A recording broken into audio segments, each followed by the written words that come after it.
Today we're going to talk about Indian semiconductors and tech in general. In the last week, well, it might be 2 weeks by the time you see this, Foxconn, the big semiconductor company, pulled out of a joint venture with Vedanta in the state of Gujarat, which is Modi's home state, Modi being the Prime Minister of India. Modi has put up $10 billion, the Indian government, I guess, has put up $10 billion, in order to attract investors into the tech space. And the pullout of Foxconn is kind of par for the course, and for good reason. There wasn't a corruption issue here. There wasn't even an infrastructure issue. It's a talent issue. India is probably the country in the world that suffers the greatest volume of brain drain.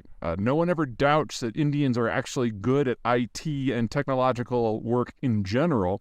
The question is whether it's the Indians that are in India that are good at it. Opportunities to move abroad into states that have higher incomes, more stability, less religious persecution, blah, blah, blah, blah, blah, all that stuff, has really pulled the talent out of India, not just for the last several months or years, but decades. And Indians who are in that sector tend to move to Southeast Asia, where they can be in upper management as opposed to staying in India, where they're working for less money in order to have a more middling position. And when you're doing tech infrastructure and tech industrial plant, that talent is everything.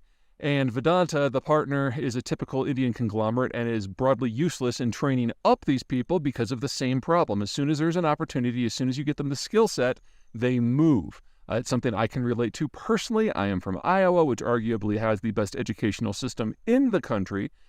And yet people like me tend to leave in droves as soon as opportunities arise for them elsewhere. So that's kind of general problem one.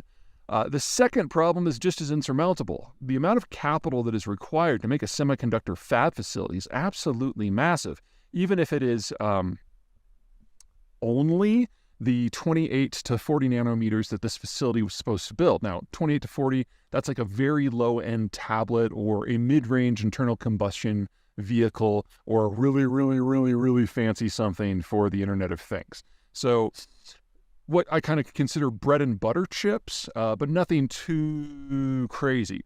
That said, these facilities still run in the billions of dollars, oftentimes topping $10 billion if you want to do them at scale. That's a lot of cash for a system like India. Now, India is a very large economy because it has a lot of people and it's a big place. But even the largest of the Indian conglomerates tend to get dwarfed in this space by the middle players in the tech space internationally, just because the level of capital is so difficult. The effort, the skill set, the labor force, the command of details that it takes to do something like this requires a massive organization and a metric shit ton of capital. And that is just not something that the Indians are very good at. Now, does this mean that I think that the whole idea of shining India is a farce? Yes, but let me explain that. So before all you Hindu nationalists write in about what a hateful person I am, I think India's future is golden.